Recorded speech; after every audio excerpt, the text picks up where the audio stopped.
യോഗ നടപടികൾ ആരംഭിക്കുകയാണ്. ശ്രീമതി ജെസ്സി മാഡത്തിനെ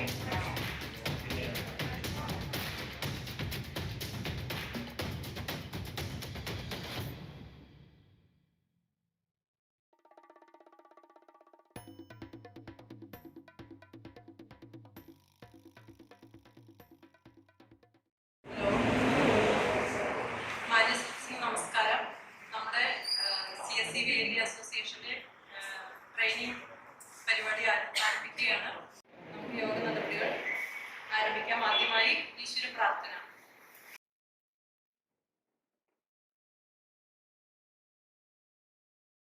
അടുത്തതായി സ്വാഗതം ആശംസിക്കുന്നതിന് വേണ്ടി ശ്രീ മോഹൻ കരിപ്പൂരിനെ ക്ഷണിച്ചോളൂ. പ്രോഗ്രാം അതിൽ ഒരു വ്യക്തിക്ക് അല്ലെങ്കിൽ ഒരു സംഘടനയ്ക്ക് അല്ലെങ്കിൽ ഒരു ഓർഗനൈസേഷന് വേണ്ടി ചെയ്യാൻ പറ്റുന്ന ഒരുപാട് കാര്യങ്ങൾ അതിനകത്തുണ്ട്. അതിൽ 10% പോലും നമ്മളാരും ചെയ്യാറില്ല എന്നുള്ളതാണ് വാസ്തവം. പക്ഷേ ഇങ്ങനെയുള്ള ഓരോ ട്രെയിനിങ് പ്രോഗ്രാംസ് കിട്ടുമ്പോൾ അതിന്റെ ബെനിഫിറ്റ് എന്താണെന്ന് മനസ്സിലാക്കിയിട്ട് നമ്മളുടെ ചുറ്റുപാടുമുള്ള CSEയുടെ ചുറ്റുപാടുമുള്ള ആൾക്കാർ അവിടെ വരുമ്പോഴോ അല്ലെങ്കിൽ അവരുടെ കെയർ ഓഫിലോ നമ്മൾ മറ്റുള്ളവർ വരുമ്പോഴോ ഒന്ന് പഠിപ്പിച്ചിട്ടാണ് ഇതെല്ലാ സർവീസുകളും നമുക്ക് ഇവിടെ ഉണ്ട് എന്നുള്ളത് ഒരു അവയർനെസ് ക്രിയേറ്റ് ചെയ്തതിന് ശേഷം മാത്രമാണ് നമ്മൾ അവരുമായിട്ടുള്ള ബന്ധം ഉണ്ടാക്കി അവർക്കൊരു സർവീസ് ചെയ്തു കൊടുക്കും. മറ്റുള്ള ഓൺലൈൻ സർവീസിനെയൊക്കെ വെച്ച് നോക്കുമ്പം ഈ CSEയിലെ ആൾക്കാരെന്ന് പറയുന്നത് എപ്പോഴും ആൾക്കാരെ വെൽക്കം ചെയ്ത് ഒരു ബോണ്ട് റിലേഷൻ മെയിൻറ്റെയിൻ ചെയ്യാൻ വേണ്ടി ആഗ്രഹിച്ചുകൊണ്ടിരിക്കുന്ന ആൾക്കാർ. അപ്പം നമുക്കറിയാം വേറെ ഓൺലൈൻ സർവീസുകളിൽ പോകുന്ന ആൾക്കാർ CSEയിലോട്ട് കയറി കഴിഞ്ഞാൽ അവർ പറയും വേറെ ഇങ്ങനെയുള്ള സർവീസ് ഒന്നും കിട്ടില്ല എന്ന്. കാരണം നമ്മളുടെ ഒരു സംസ്കാരം അങ്ങനെ തന്നെയാണ് മുമ്പോട്ട് കൊണ്ടുപോയിക്കൊണ്ടിരിക്കുന്നത്. അപ്പൊ CSEയുടെ ഏറ്റവും വലിയ ഒരു ഗോൾ എന്ന് പറയുന്നത് ആൾക്കാരെ ബന്ധപ്പെടുത്തി ആ ബന്ധം കൊണ്ടുവന്ന് നമുക്ക് കൂടുതലും ആൾക്കാരുടെ ബിസിനസ്സും അവരുടെ സർവീസിലും കൊടുക്കുക എന്നുള്ളതാണ്. അങ്ങനെ തന്നെയാണ് നമ്മൾ പോയിക്കൊണ്ടിരിക്കുന്നത്. ഞങ്ങൾ കുറച്ചുപേര് ഒരു കൂട്ടായ്മ VLE ഫ്രണ്ട്സ്. അപ്പൊ ഞങ്ങളൊരു കൂട്ടായ്മ ഉണ്ടാക്കി വാട്സപ്പ് ഗ്രൂപ്പിൽ നമുക്ക് പരസ്പരം എന്തെല്ലാം ചെയ്യാൻ പറ്റുമോ ഒരാൾക്ക് അറിഞ്ഞൂടാത്തത് മറ്റൊരാൾക്ക് ചെയ്യുക, അല്ലെങ്കിൽ ആ ഏരിയയിലുള്ള ആൾക്കാർ ഇങ്ങോട്ട് വരുമ്പോൾ ഞങ്ങളുടെ VLE ഗ്രൂപ്പിലുള്ള 2-3 പേർക്ക് മനസ്സിലായത് ഈ കേരള CSE അസോസിയേഷൻ എന്ന് പറയുന്നത് നമുക്ക് ഒഴിച്ചുകൂടാൻ പറ്റാത്ത ഒരു സംഘടനയായി മാറിയിട്ടുണ്ട്. അങ്ങനെയാണ് ഞങ്ങളും അതുമായിട്ട് സഹകരിക്കാൻ തുടങ്ങിയത്. ഗവൺമെന്റിന്റെ സപ്പോർട്ട് നമുക്ക് കിട്ടാൻ തുടങ്ങി എന്നുള്ളത് വളരെ ഹാപ്പി ആയിട്ടുള്ളത്. അപ്പൊ അങ്ങനെയാണ് കേരള VLE അസോസിയേഷന് വേണ്ടി ശരിക്കും പറഞ്ഞാൽ ഇങ്ങനൊരു പ്രോഗ്രാം നമ്മൾ അറേഞ്ച് ചെയ്ത് നമ്മുടെ VLE ഫ്രണ്ട്സും കൂടെ ചേർന്ന് നമുക്ക് ജോയിൻ ചെയ്തു. ഇതിൻ്റെ അകത്ത് നമുക്ക് എന്തോ ഭാഗ്യവശാല് ഈ സംഘടനയുടെ സംസ്ഥാന പ്രസിഡന്റിനെയും സംസ്ഥാന സെക്രട്ടറിയെയും ട്രഷററെയും നമുക്ക് ഈ ഒരു നമ്മളൊരു ചെറിയ പ്രോഗ്രാമിന് വേണ്ടി കിട്ടി എന്നുള്ളത് ഒരു ഭാഗ്യം തന്നെയാണ്. കാരണം നമുക്ക് എന്തെങ്കിലും ഇന്ററാക്ട് ചെയ്യണമെന്നുണ്ടെങ്കിൽ ഡയറക്റ്റ് ഇന്ററാക്ട് ചെയ്യും. കാരണം അവർ ഹൈലി എക്സ്പീരിയൻസ്ഡ് ആയിട്ടുള്ള ആൾക്കാരാണ്. പിന്നെ അതിനകത്ത് സെക്രട്ടറി എന്ന് പറയുന്ന വ്യക്തിയെ നിങ്ങൾക്ക് യൂട്യൂബിൽ അടിച്ചു കൊടുത്തു കഴിഞ്ഞാൽ നിങ്ങൾക്ക് അറിയാൻ പറ്റും CSE എന്താണെന്ന് കേരളത്തിൽ പഠിപ്പിച്ചുകൊണ്ടിരിക്കുന്ന ആൾക്കാരാണ്. CSE എന്താണ്, CSEയുടെ എന്തൊക്കെ ചെയ്യാൻ പറ്റും, സെൻട്രൽ ഗവൺമെന്റ് പോളിസികൾ എന്താണെന്ന് വളരെ വ്യക്തമായിട്ട് യൂട്യൂബിലൂടെയും അല്ലാതെ ഓൺലൈൻ മീഡിയയിലൂടെ വളരെയേറെ ക്ലാസ്സിലുള്ള സംഭാഷണങ്ങളിലും ഏത് ക്വസ്റ്റ്യൻ ആയാലും അതിന്റെ ആൻസർ അദ്ദേഹത്തിന്റെ കയ്യിൽ ഉണ്ടാവും എന്നുള്ളത് നമുക്ക് എല്ലാവർക്കും ഒരു ആശ്വാസമാണ്. CSEയുടെ ഒരു സെക്രട്ടറി എന്നുള്ള രീതിയിൽ അദ്ദേഹം അതിൻ്റെതായിട്ടുള്ള കടമ ചെയ്യാവുന്നതിന്റെ മാക്സിമം. കാരണം മറ്റുള്ള സംഘടനകളിൽ കുറേ സംഘടനകളിൽ സെക്രട്ടറി പ്രസിഡന്റും ഒക്കെ ആണ്, സംസ്ഥാന ഭാരവാഹികളാണ് ശരി. പക്ഷെ നമ്മുടെ ഈ പ്രോഗ്രാമിന് അദ്ദേഹം എത്തിയപ്പം അതിനും നമ്മളൊരു കടപ്പെട്ടിരിക്കുന്നു. കാരണം ഈ പ്രോഗ്രാമിനെ ബേസിൽ CSE എന്താണെന്ന് കേരളത്തിലെ 1,00,000 പേർക്ക് അറിയാമെങ്കിൽ അതിനകത്ത് 50,000 പേരെയും CSE എന്താണെന്ന് പഠിപ്പിച്ചത് ഗോവഞ്ചേട്ടൻ. കാരണം ഓൺലൈൻ മീഡിയ ആയാലും ഡയറക്റ്റ് ആയാലും അദ്ദേഹത്തിന് ഈ യോഗത്തിൽ സ്വാഗതം ചെയ്യും. CSE എന്ന് പറയുന്നത് സംസ്കാരത്തിന്റെ ഇതാണ്, അല്ലാതെ മറ്റുള്ള ഓൺലൈൻ സർവീസുകളിൽ കയറി ചെല്ലുമ്പോൾ ടോക്കൺ എടുത്ത് വിലയിരുത്തുന്ന സിസ്റ്റം അല്ല CSE എന്ന് പറയുന്നത് എപ്പോഴും ഒരു ബന്ധം റിലേഷൻ ചെയ്യാറ്. അവിടെ കാസ്റ്റ് ക്രീഡ് ഒന്നുമില്ല. ഭാരതീയനായിട്ടുള്ള ഒരാൾക്കുള്ള ഒരു സംരംഭം തുടങ്ങിയിരിക്കുന്നു. ആ സംരംഭത്തിൽ അദ്ദേഹവും അദ്ദേഹത്തിന്റെ ചുറ്റുപാടുകളും ബന്ധപ്പെട്ടിട്ടുള്ള ആൾക്കാർക്ക് വേണ്ടിയുള്ള ഒരു സേവനം കൊടുത്ത് അതിൽ നിന്നുള്ള വരുമാനം കൊണ്ട് കുടുംബം കഴിയും. ട്രെയിനിങ് പ്രോഗ്രാമുമായി ബന്ധപ്പെട്ട് നടത്തുന്ന ഈ യോഗത്തിന്റെ അധ്യക്ഷ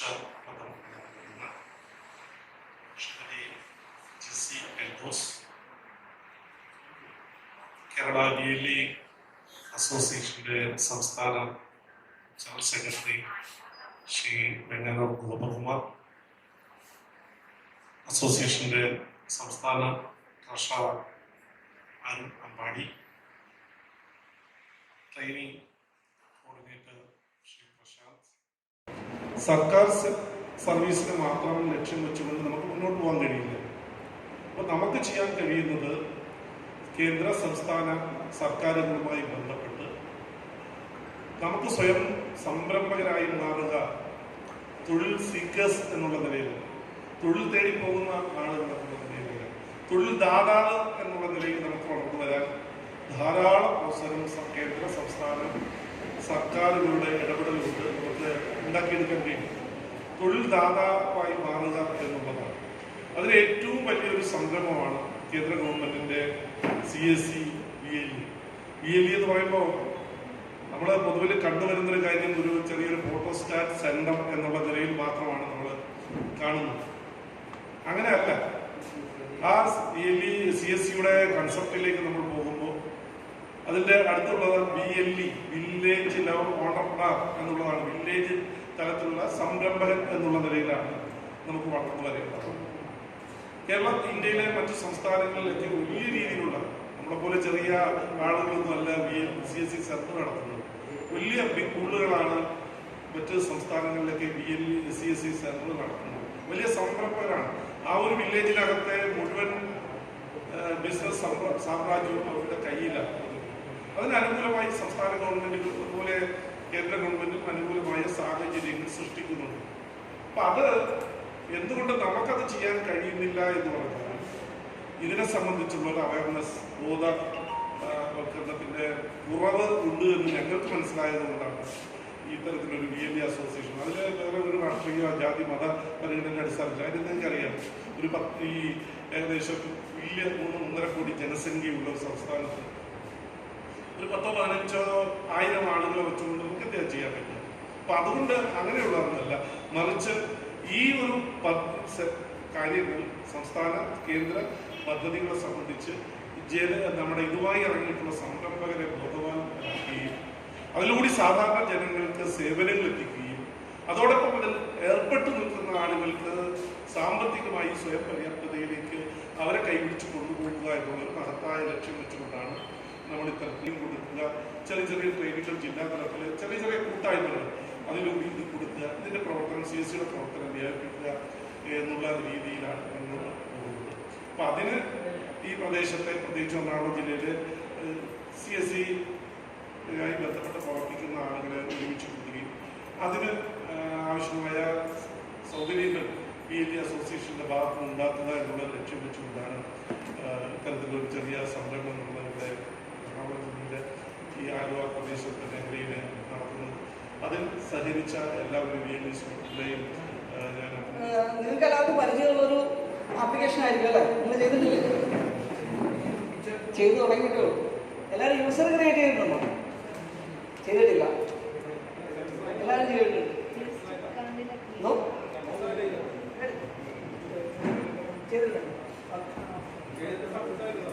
ചെയ്തിട്ട് സക്സസ് ആയില്ല. എന്ത് പറ്റി? ആധാറാണ് വേണ്ടത് നമുക്ക്.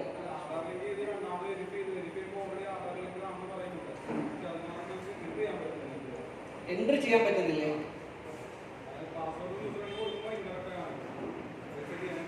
റിസെറ്റ് ചെയ്യാൻ പറ്റുന്നില്ല. ഓക്കെ, നമ്മുടെ സൈറ്റിന്റെ അഡ്രസ്സ് ഒന്ന് നോട്ട് ചെയ്ത് വെച്ചോളൂ. citizen.lstkerala.gov.in ഇതാണ് നമ്മുടെ സൈറ്റിന്റെ അഡ്രസ്സ്. അതിനകത്ത് ഫസ്റ്റ് നമുക്ക് ആദ്യമായിട്ട് അതിനകത്തേക്ക് ലോഗിൻ ചെയ്യാനായിട്ട് നമ്മളൊരു യൂസർ, അതായത് ആധാർ ബേസ്ഡ് വെച്ചിട്ടാണ് നമുക്ക് ഇതിനകത്തേക്ക് രജിസ്റ്റർ ചെയ്യാൻ പറ്റുള്ളൂ. നമ്മൾ ആ സൈറ്റിൽ തന്നെ ലോഗിൻ ചെയ്യുന്ന സമയത്ത് മുകളിൽ ഒരു 3-4 ഓപ്ഷൻസ് ഉണ്ട്. ലോഗിൻ എന്ന് പറഞ്ഞൊരു ഓപ്ഷൻ ഉണ്ട്, രജിസ്റ്റർ ചെയ്യാനുള്ള ഒരു ഓപ്ഷൻ ഉണ്ട്, അതിൻ്റെ ലാംഗ്വേജ്, നമ്മളിപ്പോൾ പറയുന്ന പേജിൻ്റെ ലാംഗ്വേജ് ഏതാണ് സെലക്ട് ചെയ്യേണ്ടതെന്നൊരു ഓപ്ഷൻ ഉണ്ട്. ഫസ്റ്റ് ഒരാൾക്ക് തേടി ഇത് പറയുന്നത് നിങ്ങൾക്ക് മാത്രമല്ല ഒരു പബ്ലിക്കിനും നമുക്ക് ഇതിൻ്റെ അതൊരു യൂസർ ക്രിയേറ്റ് ചെയ്യാൻ പറ്റും. അതിന് വേണ്ടതൊരു ആധാർ നമ്പറും മൊബൈൽ നമ്പറും മാത്രം മതി. ആധാർ നമ്പർ മാത്രം വെച്ച് നമുക്ക് ചെയ്യാൻ പറ്റും. പക്ഷെ അതിന് വേണ്ട രജിസ്റ്റർ എന്ന് പറയുന്ന ബട്ടണിൽ ക്ലിക്ക് ചെയ്യാം. അപ്പോൾ നമ്മൾ പബ്ലിക് ആകുമ്പോൾ ആ പബ്ലിക്കിൻ്റെ എന്താണ് അതിൻ്റെ ഒരു ഡിസ്ക്രിപ്ഷൻ ഏതാണെന്നുള്ള ഡീറ്റെയിൽസ് കാണിക്കുക. അത് നമ്മൾ കൺഫേം ചെയ്ത് കഴിഞ്ഞാൽ ഏറ്റവും താഴത്ത് പുതിയൊരു അക്കൗണ്ട് ഉണ്ടാക്കണം എന്നുള്ളത് ചോദിക്കുന്നുണ്ട്. അവിടെ നമ്മൾ ആധാറിൻ്റെ അടിസ്ഥാനമാക്കിയിട്ടാണ്, ബയോമെട്രിക് അടിസ്ഥാനമാക്കിയിട്ടുള്ള ഡീറ്റെയിൽസ് വെച്ചിട്ടാണ് നമ്മൾ അക്കൗണ്ട് ക്രിയേറ്റ് ചെയ്യുന്നത്. ആ ഡീറ്റെയിൽസ് നമ്മൾ ചോദിക്കുന്നു. അത് കൺഫേം ആണെങ്കിൽ നമുക്കത് തുടരുക എന്ന് ഓപ്ഷൻ കൊടുക്കാൻ പറ്റും. അവിടെ നമ്മൾ മെയിൽ ഐ ഡി കൊടുക്കുക, മൊബൈൽ നമ്പർ കൊടുക്കുക, ആധാർ നമ്പർ കൊടുക്കുക. അത് കൊടുത്തു കഴിയുമ്പോൾ നമുക്ക് അതിലേക്ക് ഒരു പാസ്വേഡ് വരും. മെയിലിലേക്ക് പാസ്വേഡ് വന്നില്ലായിരുന്നു, അതില്ല. അത്രയും കൊടുത്ത് നമുക്ക് ഒരു അക്കൗണ്ട് ക്രിയേറ്റ് ചെയ്യാൻ പറ്റും. സാറിൻ്റെ കേസ് നമുക്ക് നോക്കാം കേട്ടോ. അതെ, ഇതിനകത്ത് ഓക്കെ, ഇതിനകത്തേക്ക് നമുക്ക് ഒന്നിലേക്ക് മൊബൈൽ നമ്പർ വെച്ചിട്ട് അല്ലെങ്കിൽ ഇമെയിൽ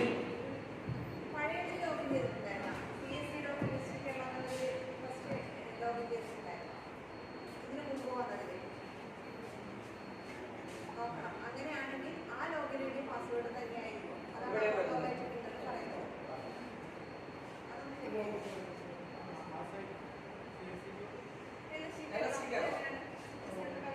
ആദ്യം ഒരു സൈറ്റ് ഉണ്ടായിരുന്നു, csc.lstkerala.gov.in എന്ന് പറഞ്ഞിട്ട്.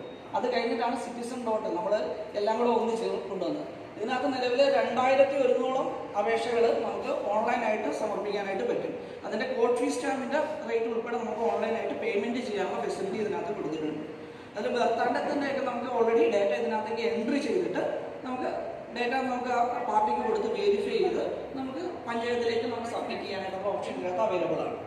അപ്പോൾ നമുക്ക് രജിസ്റ്റർ ചെയ്ത് കഴിഞ്ഞാൽ ഒന്നില്ലെങ്കിൽ നമുക്ക് മെയിൽ ഐ ഡി അല്ലെങ്കിൽ മൊബൈൽ നമ്പർ ഇങ്ങനെ നമുക്ക് അതൊന്ന് രജിസ്റ്റർ ചെയ്യാനായിട്ട് പറ്റും. ബിസിനസ് ലോഗിൻ ഇല്ല, പബ്ലിക് ലോഗിൻ ഇല്ല.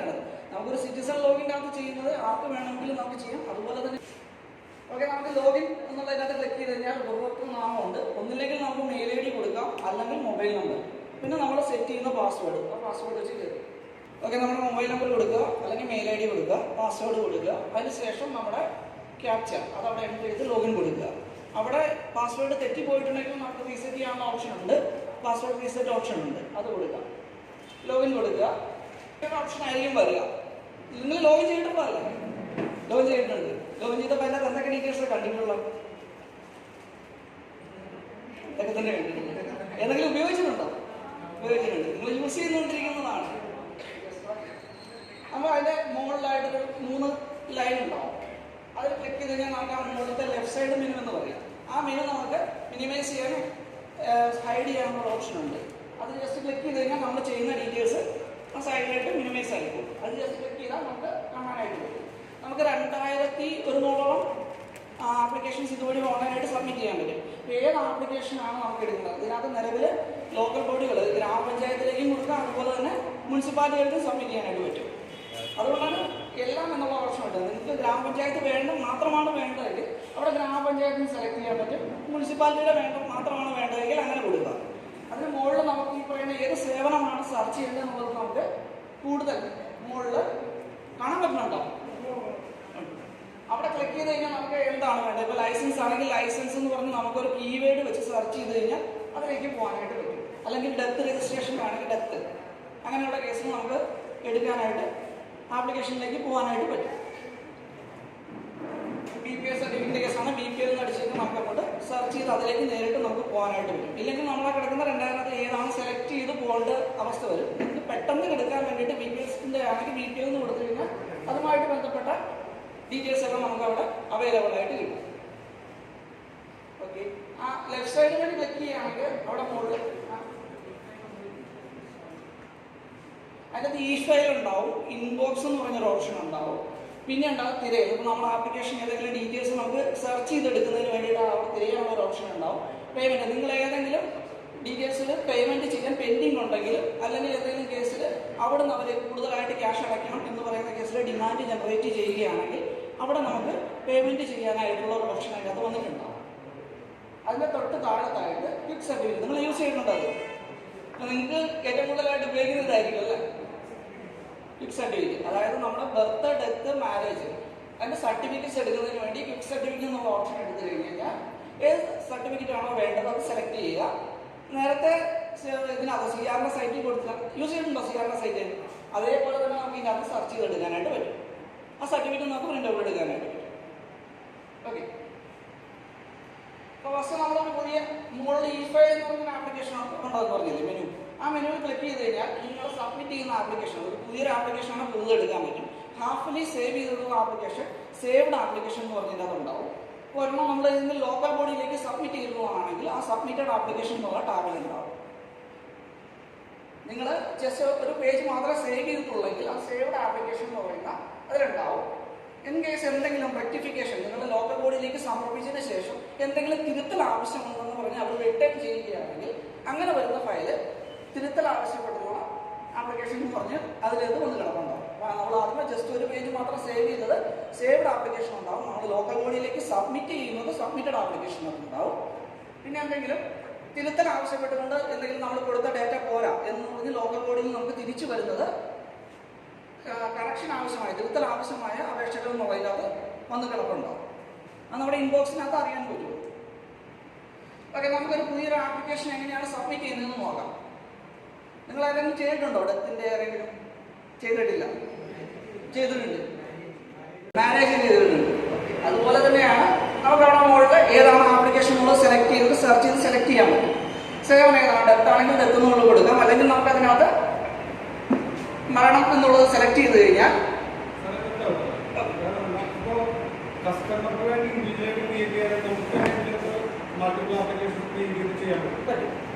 എത്ര ആപ്ലിക്കേഷൻ വേണമെങ്കിലും നമുക്ക് ചെയ്യാൻ പറ്റും. ഒരു സിറ്റിസൺ ലോഗിൻ ക്രിയേറ്റ് ചെയ്ത് കഴിഞ്ഞാൽ എത്ര ആപ്ലിക്കേഷന് സബ്മിറ്റ് ചെയ്യാൻ പാടുള്ളൂ എന്നൊരു ലിമിറ്റേഷൻ ഇല്ല. നമുക്ക് വേണ്ടിയിട്ട് വേണമെങ്കിൽ ഇൻ കേസ് നിങ്ങൾക്ക് വേണ്ടി ചിലപ്പോൾ നിങ്ങളൊരു ലൈസൻസിന് ആപ്ലിക്കേഷൻ കൊടുക്കുകയോ അല്ലെങ്കിൽ നിങ്ങൾക്ക് വേണ്ടിയിട്ട് എന്തെങ്കിലും ഒരു കേസ് സബ്മിറ്റ് ചെയ്യണമെങ്കിൽ നിങ്ങളുടെ ഡീറ്റെയിൽസ് തന്നെ ചെയ്യാം. നമുക്ക് ആപ്ലിക്കേഷൻ ചെയ്യുമ്പോൾ അതിൻ്റെ ഡീറ്റെയിൽസ് കാണിച്ചു തരാം. നിലവിൽ നമ്മൾ ലിമിറ്റേഷൻ ഇട്ടിട്ടില്ല. ലിമിറ്റേഷൻ ഇടുമ്പോൾ നിങ്ങൾക്ക് ബിസിനസ് അക്കൗണ്ടിലേക്കുള്ള ആ പറഞ്ഞൊരു കൺസെപ്റ്റിലേക്ക് നിങ്ങളങ്ങനെ ആഡ് ചെയ്യാനുള്ള പ്രൊവിഷൻ കൊടുത്ത്. ഓക്കെ, ഇപ്പോൾ ജസ്റ്റ് നമുക്കൊരു മരണ രജിസ്ട്രേഷൻ എങ്ങനെയാണ് ചെയ്യുന്നത് എന്നുള്ള കേസ് ഒന്ന് നോക്കാം. അപ്പോൾ കാണാൻ ക്ലിയർ ആവുന്നുണ്ടോ? കുഴപ്പമില്ല. ഓക്കെ, ചിലപ്പോൾ നമ്മൾ മരണ രജിസ്ട്രേഷൻ ഒന്നിൽ സെർച്ച് ചെയ്തെടുക്കാം, അല്ലെങ്കിൽ ആ മരണ രജിസ്ട്രേഷൻ എന്നുള്ളതിനകത്ത് സെലക്ട് ചെയ്യാം. അപ്പം മരണം പുതിയ രജിസ്ട്രേഷൻ ഉണ്ട്, തിരുത്തലിന് വേണ്ടിയുള്ള അപേക്ഷ ഏതെങ്കിലും രജിസ്ട്രേഷൻ്റെ അകത്തുള്ള കറക്ഷന് വേണ്ടിയിട്ട് നമ്മൾ റിക്വസ്റ്റ് കൊടുക്കുന്നതിന് വേണ്ടിയിട്ടാണ് തിരുത്തലിന് വേണ്ടിയുള്ള അപേക്ഷ. നോൺ അവൈലബിലിറ്റി ഉണ്ട്. പിന്നെ സർട്ടിഫിക്കറ്റ് ഓഫ് അപേക്ഷ എന്ന് പറയുന്നത് സെക്ഷൻ 12 പ്രകാരം നമ്മളൊരു സ്റ്റാമ്പ് പേപ്പറിൽ കിട്ടുന്നതിന് വേണ്ടും അല്ലാതെ നമുക്ക് ഞാൻ എടുക്കാം. ലിപ് സർട്ടിഫിക്കറ്റിൽ കിട്ടാത്ത കേസ് എന്തെങ്കിലും ഉണ്ടെങ്കിൽ അങ്ങനെ നോക്കാൻ വേണ്ടിയിട്ടാണ്. ഓക്കെ, നമുക്ക് മരണം പുതിയ രജിസ്ട്രേഷൻ എന്നുള്ളത് സെലക്ട് ചെയ്യാം. ഓക്കെ, നമ്മൾ മരണം പുതിയ രജിസ്ട്രേഷൻ എന്നുള്ളത് എടുക്കുക. അപ്പോൾ ഫസ്റ്റ് ഇങ്ങനെ ഇതൊക്കെ നിങ്ങൾ കണ്ടിട്ടുണ്ടാവും ഇല്ലേ? ആ 3 പോർഷനിൽ വരുന്ന ഡേറ്റ നമ്മൾ മാറ്റം വരുന്നുണ്ടാവും. നമ്മൾ ആ ജില്ല എന്ന് തുടങ്ങുന്നതോടെ തൊട്ട് മാത്രം എഡിറ്റ് ചെയ്താണ്. നമ്മൾ ഓൾറെഡി മോഡിൽ ഏത് ടൈപ്പിലാണ് നമ്മൾ റിക്വസ്റ്റ് കൊടുക്കാൻ ഉദ്ദേശിക്കുന്നത് സെലക്ട് ചെയ്തല്ലോ. സെലക്ട് ചെയ്യുന്നതിനനുസരിച്ചിട്ട് ഓട്ടോമാറ്റിക്കായിട്ട് പ്രധാന ഭാഗം ഉപഭാഗം അതിൻ്റെ ആ ഡീറ്റെയിൽസ് അവിടെ വന്നിട്ടുണ്ടാവും. അപേക്ഷയുടെ തരം ഏതാണെന്നുള്ളതും അവിടെ വന്നിട്ടുണ്ടാവും. അതിനുശേഷം നമ്മൾ ഏത് ജില്ലയിലേക്കാണ് നമ്മൾ ആപ്ലിക്കേഷൻ കൊടുക്കുക എന്നുള്ള ജില്ല നമ്മൾ സെലക്ട് ചെയ്യുക. അതാണ് സെലക്ട് ചെയ്യുക. അതിൻ്റെ ഓഫീസ് ടൈപ്പ് ഏതാണുള്ളത്. ഇതിപ്പോൾ നമ്മൾ ഒറ്റ പ്ലാറ്റ്ഫോമിലാണ് ഇതെല്ലാം ചെയ്തിരിക്കുന്നത്. മുനിസിപ്പാലിറ്റിയുടെ നിലവിൽ ഇത് വന്നിട്ടില്ല, എന്നാലും അവർ ഇതിലേക്ക് ഇൻക്ലൂഡ് ചെയ്യുന്നുണ്ട്. അതുകൊണ്ട് എല്ലാ ഇതും അതിനകത്ത് ലിസ്റ്റ് ചെയ്യും. നമ്മൾ ചിലപ്പോൾ ഗ്രാമപഞ്ചായത്തിൻ്റെ ഏതൊരു ഗ്രാമപഞ്ചായത്ത് സെലക്ട് ചെയ്യുക. നമ്മൾ ഏത് ലോക്കൽ ബോഡിയിലേക്കാണ് കൊടുക്കേണ്ടത് ആ ലോക്കൽ ബോഡി സെലക്ട് ചെയ്യുക. ഡി-ആൻഡ് ലൈസൻസ് വഴി ചെയ്യാൻ പറ്റും. ഡി-ആൻഡ് ഉണ്ട്. അല്ലാതെ നമുക്ക് ആപ്ലിക്കേഷൻസ് കൊടുക്കാം. ബാക്കിയുള്ള ആപ്ലിക്കേഷൻസ് കൊടുത്തു കഴിഞ്ഞാൽ അവർ ലൈവായിട്ട് ഇത് ചെയ്യുന്നില്ല. അവിടെ ഒരു സൂപ്രണ്ടിനായിരിക്കും അധികാരപ്പെടുത്തിയിരിക്കുന്നത്. അവരിത് പ്രോസസ്സ് ചെയ്തതിന് ശേഷം അത് സർട്ടിഫിക്കറ്റ് നിങ്ങൾക്ക് തിരിച്ചില്ലാതെ ചെയ്തത്. ചില വയസ്സിൽ മുനിസിപ്പാലിറ്റികളെല്ലാം ചെയ്യാത്തത് കൊണ്ട് ചിലപ്പോൾ ഡിലേ വരാറുണ്ട്. പഞ്ചായത്തുകൾ ഇത് ലൈവായിട്ട് ചെയ്യുന്നത് കൊണ്ട് അവരത് കറക്റ്റായിട്ട് ചെയ്യുന്നതിൻ്റെ ഔട്ട്പുട്ട് ഇതിനകത്ത് തന്നെ കിട്ടും. ഓക്കെ, നമുക്ക് അതിനകത്ത് അപേക്ഷ ഏത് പഞ്ചായത്തിലേക്കാണെന്നുള്ള എടുക്കാം. അപേക്ഷയുടെ തരം ഏതാണെന്നുള്ളത് കൊടുക്കാം. വ്യക്തിഗതമാണോ സംയുക്തമാണോ എന്നുള്ളത് നമുക്ക് കൊടുക്കാം. ഏതെങ്കിലും സ്ഥാപനമാണോ നമ്മൾ ഈ കൊടുക്കുന്ന അനുസരിച്ചിട്ടായിരിക്കും അടുത്ത പേജിൽ നമ്മൾ ആ ഡീറ്റെയിൽസ് കൊടുക്കേണ്ട ഇത് വരുന്നത്. വ്യക്തിഗതം എന്ന് പറഞ്ഞാൽ ഒരാളുടെ ഡീറ്റെയിൽസ് ഉണ്ടാവും. സംയുക്തമാകുമ്പോൾ നമ്മൾ 2 പേരുടെ ഡീറ്റെയിൽസ് അതിനകത്തേക്ക് എത്ര പേരുണ്ടോ ആ ഡീറ്റെയിൽസ് നമുക്ക് അതിനകത്തേക്ക് എൻ്റർ ചെയ്ത് കൊടുക്കുക. അതിനുശേഷം കാറ്റഗറി, ജനറൽ കാറ്റഗറി ആണോ, SC ആണോ, ST ആണോ, അങ്ങനെയുള്ള ഡീറ്റെയിൽസ് ഏതാണെന്നുള്ളത് നമുക്ക് കൊടുക്കാം. BPL ആണോ, അത് വെച്ചാൽ ഓരോ ആപ്ലിക്കേഷനും ഓരോ ടൈപ്പിൽ ചില എക്സ്റ്റൻഷൻസ് ഉണ്ട്. കാറ്റഗറി മാറുന്നത് കൊണ്ട് വ്യത്യാസം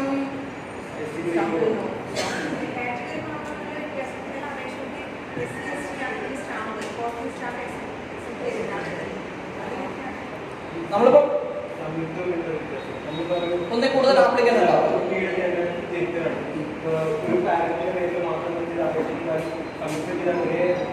എഫക്റ്റ് ഒന്നാണ്. ചില കേസിൽ വ്യക്തിഗതമല്ലാതെ സംയുക്തമായിട്ടുള്ള അപേക്ഷ കൊടുക്കണം എന്നുള്ളത് ചില കുട്ടിയുടെ പേര് ചേർക്കാൻ.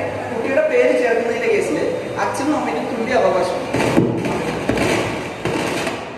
സംയുക്ത അപേക്ഷ, അതായത് നമ്മുടെ ഡോക്ടർ ആക്ട് പ്രകാരം കുട്ടിയുടെ അച്ഛനും അമ്മയും സൈൻ ചെയ്ത സംയുക്തമായ അപേക്ഷ കിട്ടിയാൽ മാത്രമേ കുട്ടിയുടെ പേര് ചേർക്കാൻ പാടുള്ളൂ. പേരില്ലാത്ത കുട്ടികൾ നമ്മൾ ഹോസ്പിറ്റലിൽ ജനിച്ച സമയത്ത് ഹോസ്പിറ്റലിൽ വെച്ച് കുട്ടിയുടെ പേര് കൊടുത്തിട്ടുണ്ടാവില്ല. അപ്പോൾ അതിനുശേഷം നമ്മൾ 5 വർഷം വരെ നമുക്ക് പേര് ചേർക്കാം. ഫൈൻ 1 വർഷം വരെ ഫൈൻ ഇല്ലാതെ 1 വർഷത്തിന് ശേഷം നമുക്ക് ഫൈനോടുകൂടി 5 രൂപ ഫൈനോട് കൂടിയും നമുക്ക് പേര് ചേർക്കാൻ സാധിക്കും. ഈ പേര് ചേർക്കുമ്പോൾ കുട്ടിയുടെ അച്ഛനും അമ്മയും അവരുടെ ID പ്രൂഫ് സെൽഫ് അറ്റസ്റ്റ് ചെയ്തത് അവരുടെ സംയുക്ത ഒരു അപേക്ഷയും വെച്ചിട്ടാണ് നമ്മൾ ആപ്ലിക്കേഷൻ ഇതിനകത്തേക്ക് ചെയ്യേണ്ടത്. അങ്ങനെ സംയുക്തമായിട്ടൊരു അപേക്ഷ ഉണ്ടെങ്കിൽ മാത്രമേ ഭർത്താവിനകത്തിൽ ചെയ്യാൻ പറ്റും. ഇല്ലെങ്കിൽ അതിനകത്ത് വേറെ പ്രശ്നമുണ്ട്. അമ്മ മാത്രം കൊടുത്തിട്ട് പേര് ചേർത്ത് നാളെ വന്നിട്ട് അച്ഛനെ ഞാൻ ഇഷ്ടമുള്ള പേരല്ല ചേർത്ത് എനിക്ക് പറ്റില്ല. ചില കേസിൽ ഡൈവേഴ്സായ കേസിലൊക്കെ പ്രശ്നം വരാൻ സാധ്യതയുള്ളതുകൊണ്ട് സംയുക്തമായിട്ടുള്ളതൊന്നും കൊടുക്കേണ്ടി വരും.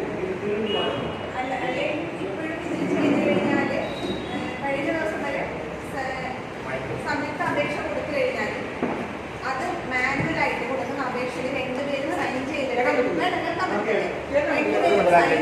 സൈൻ ചെയ്ത ആപ്ലിക്കേഷൻ ലോക്കൽ ബോർഡിൽ കൊടുക്കണമെന്നുണ്ടായിരുന്നു. അപ്പോൾ കഴിഞ്ഞ ദിവസം ഇറങ്ങിയ 75/2022 ഓർഡർ പ്രകാരം ഈ മാനുവൽ ആപ്ലിക്കേഷൻ കൊണ്ടുപോയി കൊടുക്കണ്ട.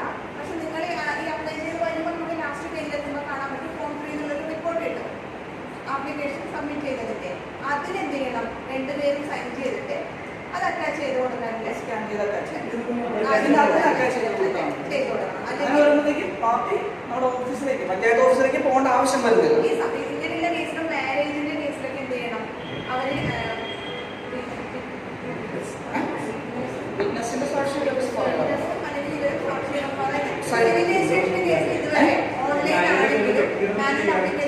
കുഴപ്പമില്ല. പക്ഷെ നമ്മുടെ അതിനകത്ത് 2 പേരും സൈൻ ചെയ്തിട്ട് വേണം നമ്മൾ അതിനകത്ത് അറ്റാച്ച് ചെയ്ത് കൊടുക്കാനായിട്ട്. അല്ല ഇപ്പോൾ നമുക്ക് അതിനകത്ത് കൊണ്ടുവന്നിട്ടുണ്ട്. നേരത്തെ എന്ന് വെച്ചാൽ അവരവിടെ കൊടുക്കണം. പക്ഷെ മാരേജ് സൈൻ ചെയ്യാനായിട്ട് അവരവിടെ ചെല്ലണം. രജിസ്ട്രാറിനെ വിളിച്ചെന്ന് സൈൻ ചെയ്താൽ രജിസ്ട്രേഷൻ ആവുള്ളൂ. നമുക്ക് ആപ്ലിക്കേഷൻ കൊടുക്കാൻ വേണ്ടിയിട്ട് ഇതിൻ്റെ അകത്ത് ആ പ്രിന്റ് കൊണ്ട് അവർ സൈൻ ചെയ്ത് ആ ഡ്യൂലി സൈഡ് അറ്റാച്ച്മെന്റ് നമുക്ക് ഇതിനകത്ത് അറ്റാച്ച് ചെയ്യാനുള്ള ഒരു പ്രൊവിഷൻ കൊടുത്തിട്ടുണ്ട്. അതുകൊണ്ട് നമുക്ക് അതിനകത്ത് അറ്റാച്ച് ചെയ്ത് കൊടുക്കാം.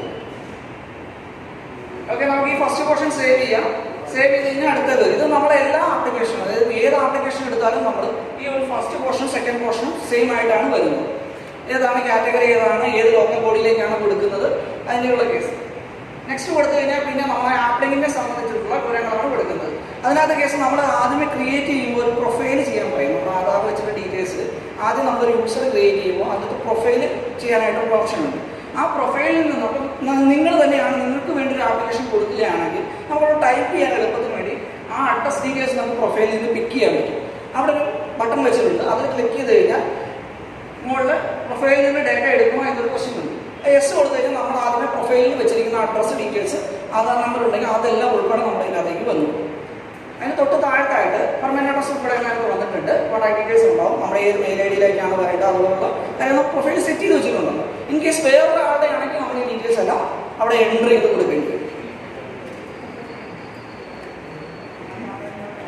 ഓക്കെ, അതിനകത്ത് നമ്മൾ ഒരു ആപ്ലിക്കേഷൻ കൊടുക്കണമെങ്കിൽ ഏതെങ്കിലും ഒരു ID മാൻഡേറ്ററി ആണ്. ഒരു ഐഡന്റിറ്റി ഇല്ലാത്ത ഒരാൾക്ക് നമുക്കൊരു ആപ്ലിക്കേഷൻ കൊടുക്കാനായിട്ട് പറ്റില്ല. അപ്പോൾ ഏതെങ്കിലും ഒരു ID മാൻഡേറ്ററി ആയിട്ട് അത് കൊടുക്കണം. ആധാർ കാർഡ് നിർബന്ധമൊന്നുമില്ല. ഏത് ആധാർ കാർഡ് നമ്മൾ ഒരിടത്തും നിർബന്ധം പറയുന്നില്ല. നമ്മളിപ്പോൾ ഈ യൂസർ ക്രിയേറ്റ് ചെയ്യാൻ വേണ്ടി മാത്രമാണ് ആധാർ നിർബന്ധം. ഈ കമ്മ്യൂണിക്കേഷൻ അഡ്രസ്സ് കറക്റ്റായിട്ട് കൊടുക്കണം കേട്ടോ. ഏതാണ് മെയിൽ ID. നമ്മളിപ്പോൾ അതിനകത്തേക്ക് പോകുമ്പോൾ ഏത് രീതിയിൽ ഇതിൻ്റെ കമ്മ്യൂണിക്കേഷൻ വേണം എന്നുള്ള കേസ് നമ്മൾ പ്രോസസ്സ് ചെയ്യുമ്പോൾ SMS ആയി കിട്ടും. അപ്പോൾ പാർട്ടിയുടെ മൊബൈൽ നമ്പർ തന്നെ നമ്മൾ മെയിൽ ID തന്നെ കൊടുക്കാൻ നോക്കുക. അങ്ങനെ ആകുമ്പോൾ അവർക്ക് തന്നെ തിരിച്ചതിൻ്റെ റിപ്ലൈ കിട്ടും. ഓക്കെ, ആ ഡീറ്റെയിൽസ് കൊടുക്കുക. അതിൻ്റെ താഴത്ത് കമ്മ്യൂണിക്കേഷൻ അഡ്രസ്സ് എന്ന് പറഞ്ഞ ഓപ്ഷൻ ഉണ്ട്. അത് നമ്മുടെ പെർമനന്റ് അഡ്രസ്സുമായിട്ട് സെയിം ആണെങ്കിൽ നമ്മൾ ജസ്റ്റ് ഒരു ടിക്ക് ചെയ്താൽ മതി. ടിക്ക് ചെയ്ത് കഴിഞ്ഞാൽ സേവ് ചെയ്യാം. അപ്പോൾ അത്രയും പോർഷൻ നമ്മുടെ സേവ് ആയി. നമ്മളിപ്പോൾ എന്തോ അവിടെ മാത്രമേ വ്യത്യാസം വരും. രണ്ടുപേരുടെ ഉണ്ടാവുന്ന രണ്ട് ഡീറ്റെയിൽസ് കൊടുക്കും. സേവ് ചെയ്യാം. നെക്സ്റ്റ് ചെയ്യുമ്പോൾ നമ്മൾ ബർത്താണ്ടത്തിൻ്റെ ഓൾറെഡി ഇതിനകത്തേക്കാണ് ആപ്ലിക്കേഷൻ്റെ ഇതിലേക്കാണ് പോകുന്നത്. അതിൽ നമ്മൾ ഏത് ലോക്കൽ ബോഡിയിലേക്കാണ്, ഡേറ്റ് ഓഫ് ഡെത്ത് ഏതാണ്, ഓക്കെ. അപ്പോൾ അതിനകത്ത് ജില്ലയെ ഓൾറെഡി നമ്മൾ ഫസ്റ്റ് സെലക്ട് ചെയ്ത് ജില്ലയിൽ പഞ്ചായത്ത് ഓൾറെഡി ഓട്ടോമാറ്റിക്കായിട്ട് അവിടെ വന്നിട്ടുണ്ടാവും. അതിനുശേഷം രജിസ്ട്രേഷൻ ടൈപ്പ് ഏതാണെന്നുള്ള ക്വസ്റ്റ്യൻ ഉണ്ട്. രണ്ട് ടൈപ്പിൽ വരാം. നിങ്ങളുടെ അടുത്ത് വന്നിട്ടുണ്ടോ ആരെങ്കിലും? ഉണ്ട്. എങ്ങനെയൊക്കെ വന്നിട്ടുള്ള? പിന്നെ എവിടെ വേറെ ഏത് കേസ് വരാറ്? ഹോസ്പിറ്റൽ കേസ് വരാറില്ല. പിന്നെ വേറൊരു കേസ് കൂടെ വരാൻ സാധ്യതയുണ്ട്. ഇപ്പോൾ യാത്രയുടെ ഇടയിൽ ഏതെങ്കിലും വാഹനത്തിൽ വെച്ച് സംഭവിക്കുന്ന മരണമാണ്. ഇതിപ്പോൾ ഹോസ്പിറ്റലിലേക്ക് കൊണ്ടുപോകുന്ന വഴി നമ്മൾ പോകുന്ന വഴിക്ക് വെച്ച് മരിച്ചിട്ടുണ്ടെങ്കിൽ നമുക്ക് അത് ലോക്കൽ ബോഡിയിലാണോ അതവിടെ നമുക്ക് വാഹനം മരിച്ചത് ഏത് ലോക്കൽ ബോഡിയിലാണോ ആ ലോക്കൽ ബോഡിയിൽ നമുക്ക് രജിസ്റ്റർ ചെയ്യാനായിട്ട് പറ്റും. അപ്പോൾ അവിടെ നമ്മൾ രണ്ട് ഓപ്ഷൻ കൊടുത്തിട്ടുണ്ട്. ഡെത്ത് രജിസ്ട്രേഷൻ ഉണ്ട്. Death registration death during the journey എന്ന് പറയുന്ന ഓപ്ഷൻ ഉണ്ട്. അപ്പോൾ നമ്മൾ ആദ്യം അത് സെലക്ട് ചെയ്യുമ്പോൾ അത് കറക്റ്റായിട്ട് സെലക്ട് ചെയ്യണം. ഇതിനനുസരിച്ചിട്ടായിരിക്കും അങ്ങോട്ടുള്ള ക്വസ്റ്റ്യൻസ് നമ്മുടെ ഇതിനകത്തേക്ക് ആപ്ലിക്കേഷനിലേക്ക് വരുന്നത്. അപ്പോൾ ഒന്നിൽ യാത്രക്കിടയിൽ വെക്കുന്ന മരണമാണ്, സംഭവിക്കുന്ന മരണമാണെങ്കിൽ അത് നമ്മൾ സെലക്ട് ചെയ്യണം. അങ്ങനെ സെലക്ട് ചെയ്യുമ്പോൾ എന്താ വെച്ചാൽ കൊണ്ടുപോയ വാഹനത്തിൻ്റെ ഡീറ്റെയിൽസ്, അയാളുടെ ഡ്രൈവിംഗ് ലൈസൻസ്, അത് വാഹനം ഓടിച്ച ആളുടെ ഡ്രൈവിംഗ് ലൈസൻസിൻ്റെ ഡീറ്റെയിൽസ് നമ്മൾ ഇതിനകത്ത് കൊടുക്കേണ്ടി വരും. അങ്ങനെയുള്ള ഡീറ്റെയിൽസ് നമ്മൾ ഇതിനകത്ത് എൻ്റർ ചെയ്യേണ്ടി വരും. ഇപ്പം നമ്മൾ നോർമലായിട്ടുള്ള ഡെത്ത് രജിസ്ട്രേഷനാണ്. രജിസ്ട്രേഷൻ്റെ ഡേറ്റ് ഓഫ് ഡെത്ത് ഏതാണെന്നുള്ളത് നമ്മളവിടെ കൊടുക്കും. പ്രൊസീഡ് നമ്മൾ കൊടുക്കുക. പ്രൊസീഡ് കൊടുക്കുമ്പോൾ നമ്മൾ ഈ പറയുന്ന ലീഗലായിട്ടുള്ള ഡീറ്റെയിൽസ് എൻ്റർ ചെയ്ത് കൊടുക്കാനുള്ള ഒരു ഓപ്ഷനിലേക്കാണ് വരുന്നത്. അതിനുശേഷം അയാളുടെ ആധാർ, അത് മാൻഡേറ്ററി അല്ല, നമ്മുടെ കയ്യിൽ ഉണ്ടെങ്കിൽ അത് ഡീറ്റെയിൽസ് എൻ്റർ ചെയ്ത് കൊടുക്കുക. മാൻഡേറ്ററി ആയിട്ടൊരു ഫീൽഡ് അല്ല. പിന്നെ അതിനകത്ത് അടുത്തൊരു ക്വസ്റ്റ്യൻ ഉണ്ട്. അച്ഛൻ്റെ അല്ലെങ്കിൽ ഭർത്താവിൻ്റെ പേര്, കേസ് വരുന്ന കേസ് ലേഡി ആണെന്നുണ്ടെങ്കിൽ നമുക്ക് അവിടെ ഭർത്താവിൻ്റെ പേര് എൻ്റർ ചെയ്ത് കൊടുക്കാം. അല്ലെങ്കിൽ അച്ഛൻ, അത് ആരാണെന്നുള്ളത് നമ്മൾ ആ കോമൺ ബോക്സിൽ സെലക്ട് ചെയ്ത് കൊടുക്കും. പിതാവ് ഭർത്താവ് എന്ന് പറഞ്ഞൊരു ഓപ്ഷൻ ഉണ്ട്. നമ്മൾ മുകളിൽ ഏത് ടൈപ്പാണ് ആളുടെ മെയിൽ ആണോ ഫീമെയിൽ ആണെന്ന് കൊടുക്കുന്നതിനനുസരിച്ചിട്ട് നമുക്ക് ഇവിടെ താഴത്തെ ഓപ്ഷൻ മാറി വരും. മെയിൽ ആണെങ്കിൽ അച്ഛൻ എന്നുള്ള രീതി മാത്രം ഉണ്ടാവും. ഫീമെയിൽ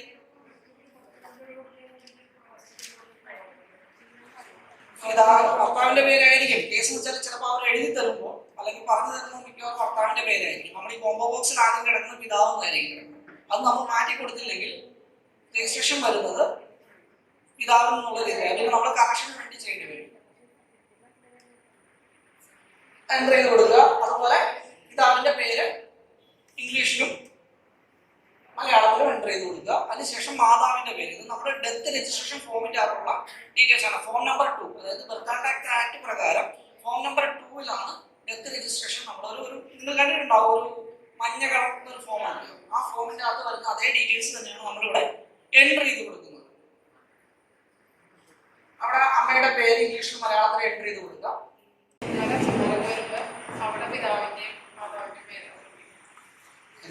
അച്ഛന്മാരൊക്കെ വരുമ്പോൾ അവരുടെ പിതാവും അങ്ങനെ കൊടുക്കാൻ പാടില്ല. അവർ പറഞ്ഞു അങ്ങനെ കൊടുക്കാൻ പാടില്ല. പക്ഷെ നമ്മുടെ ബർത്ത് ആക്ടിന്റെ അകത്ത് ഇതാണ് ഒരു ക്വസ്റ്റ്യൻ. ഒന്നില്ലെങ്കിൽ മരിച്ച ആളുടെ അച്ഛന്റെ പേര്, അമ്മയുടെ പേര്, അത് നമ്മൾ ഒരാളും ഇന്ന് പോസ്റ്റിലായി എന്ന് പറഞ്ഞ് അത് മാറില്ല.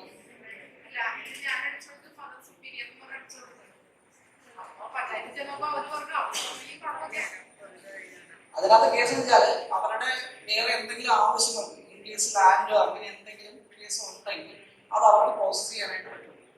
അങ്ങനെയുള്ള പ്രശ്നങ്ങൾ അവർക്ക് പ്രശ്നമുള്ളൂ, നിങ്ങൾക്ക് പ്രശ്നമില്ല. അവരുടെ മാതാവാരാണ് പിതാവാരാണ് അവരുടെ ഐഡന്റിറ്റിയാണല്ലോ അവിടെ പ്രൂവ് ചെയ്യുന്നത്. അതാണല്ലോ വരുന്നത്. അവിടെ കൊടുക്കാൻ പറ്റില്ല എന്ന് പറയുകയാണെങ്കിൽ നമുക്ക് എന്തെങ്കിലും ഡേറ്റ കൊടുത്താലേ മുമ്പോട്ട് പോകാൻ പറ്റുള്ളൂ. അത് മാൻഡേറ്ററി ഫീൽഡാണ്. അവരുടെ ഇഷ്ടം തരികയല്ലേ, അത് രജിസ്ട്രേഷനകത്ത് പ്രശ്നം ഉണ്ടാവും. ലോക്കൽ ബോഡിയിൽ അവർ എന്താ പറഞ്ഞത്,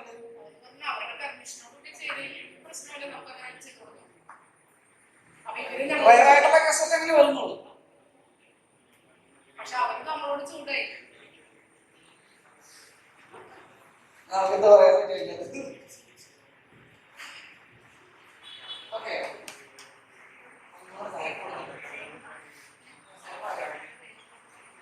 ഓക്കെ, പോർഷൻസ് ആയിട്ടായിരിക്കും ഡേറ്റ നമുക്ക് സേവ് ചെയ്യാനായിട്ട്. ഫസ്റ്റ് നമ്മൾ സേവ് ചെയ്യുക, അടുത്ത പോർഷൻസിനകത്ത് എൻ്റർ ചെയ്യാനായിട്ട് പറ്റും. അയാളുടെ സ്ഥിരമായ മേൽവിലാസം സംബന്ധിച്ച ഡീറ്റെയിൽസ് ആണ് അവിടെ എൻ്റർ ചെയ്ത് കൊടുക്കേണ്ടത്. മരണപ്പെട്ടയാളുടെ ഡീറ്റെയിൽസ്, അതായത് സ്ഥിരമായ മേൽവിലാസവും മരണസമയത്തെ മേൽവിലാസവും. അപ്പോൾ ചില സമയങ്ങളിൽ എന്താവാം, സെയിം ആയിരിക്കാം, അല്ലെങ്കിൽ ഡിഫറെൻ്റ് ആയിരിക്കാം. അപ്പോൾ അത് ശ്രദ്ധിക്കണം, അവരോട് ചോദിച്ചിട്ട് തന്നെ എൻ്റർ ചെയ്യണം. മരണസമയത്തെ മേൽവിലാസം എന്ന് വെച്ച് കഴിഞ്ഞാൽ ചിലപ്പോൾ എന്താവാം, പ്രായമുള്ള ആൾക്കാരാണെങ്കിൽ ചിലപ്പോൾ മകൻ്റെ കൂടെ മകളുടെ എന്ത് പ്രൂഫ്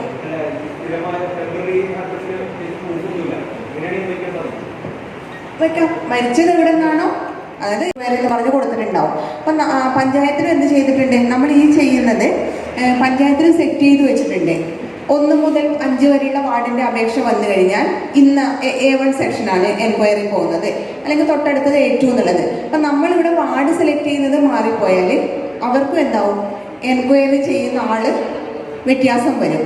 അപ്പോൾ അപേക്ഷ പഞ്ചായത്തിൻ്റെ ഡിസിഷൻ പോലെയാവും, നിങ്ങളുടെ കയ്യിൽ നിന്ന് വരുന്ന മിസ്റ്റേക്കാണത്. അപ്പോൾ വാർഡ് ചെയ്യാം. പിന്നെ ചോദിച്ച ചോദ്യം പ്രൂഫിൻ്റെ കാര്യം. ഈ സൂയിസൈഡൊക്കെ ആണെങ്കിൽ റിപ്പോർട്ട് ചെയ്യേണ്ടത് ആരാണ്, പോലീസാണ്.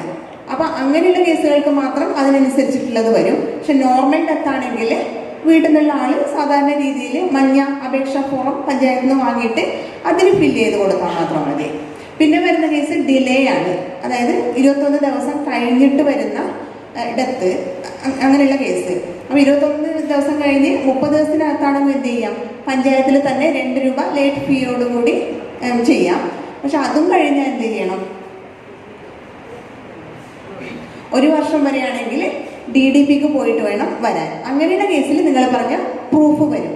അത് ഇതിൻ്റെ ലാസ്റ്റ് പേജ് എത്തുമ്പോൾ, ഇതിൽ വരില്ല, ഇത് നോർമൽ രജിസ്ട്രേഷൻ ആയതുകൊണ്ട് വരില്ല. ഇതിൻ്റെ ലാസ്റ്റ് പേജ് എത്തുമ്പോഴേ അറ്റാച്ച്മെൻറ്റ് ആഡ് ചെയ്യാനുള്ള ഓപ്ഷൻ ഉണ്ട്. അറ്റാച്ച്മെൻറ്റിൽ കൃത്യമായിട്ട് പറയും, അത് കാരണം ഇത് ഡിലേ ആവാനുള്ള കാരണം, അല്ലെങ്കിൽ മാപ്പപേക്ഷ, അങ്ങനെയുള്ള സംഭവങ്ങൾ പറയും. അതേപോലെ 5 വർഷത്തിന് ശേഷവും ഡിലേ ആയ കേസാണ്. അത് നിങ്ങളുടെ അടുത്ത് വരാൻ സാധ്യത കുറവായിരിക്കും, എന്നാലും 5 വർഷം വരാറുണ്ട് വരും. അപ്പം 5 വർഷത്തിന് ശേഷമുള്ളതാണെങ്കിൽ ഇപ്പം DDPയുടെ കേസ്. അപ്പം ഇതിൻ്റെ പ്രോസസ്സ് പറഞ്ഞുതരാം.